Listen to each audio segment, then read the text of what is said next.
Joining us now is Sweta Chakraborty. She's a risk and behavioral scientist. We've talked about this many times, Sweta, but with all the severe events that we've witnessed in recent months, weeks, especially here in the U.S. with the wildfires on the West Coast, multiple hurricanes in a row, is there a greater urgency? Are more people around the world starting to take notice?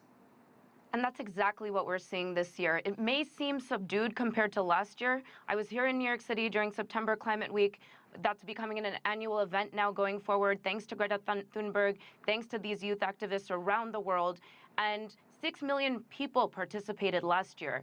Because of COVID, it might seem somewhat subdued, but don't think for a second that the youth and the activism and the demonstrations are subdued, or don't think that they've lost their fervor, because what we're seeing is it all really going virtual. So here I am again in New York City. It's not necessarily the same intensity that we witnessed last year in New York with people on the streets, but we have responsibly socially distanced demonstrations going on, because as we get hotter and hotter, because we're locked in to the planet warming, we are going to increase in urgency demand for action. So this is definitely something that is going to be picking up.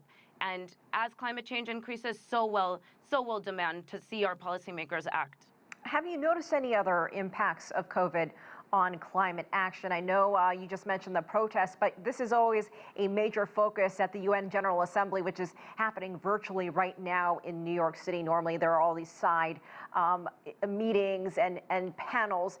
Is the issue of climate change, you think, getting a little bit overshadowed by the pandemic?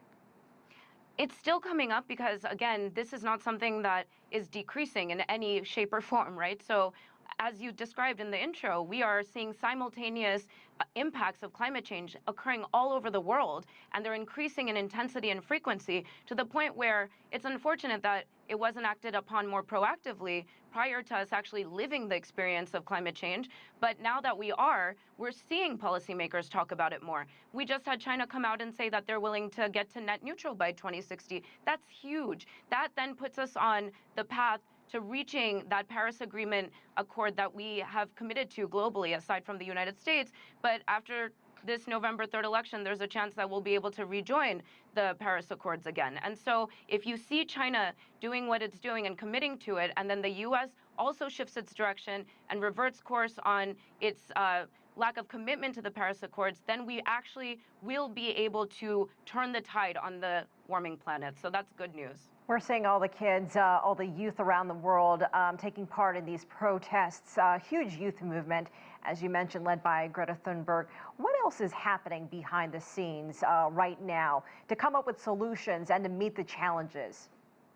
There's always those who will pick up the slack when the world leaders that really should be governing on climate are not doing their job. And so we see states in the United States, for example, Michigan became the 9th state to commit to changing its operations around energy efficiency, and that's huge. So the fact that you see cities, communities, and then at the states really step up and take over where governance is lacking really shows that there is a lot of work happening behind the scenes.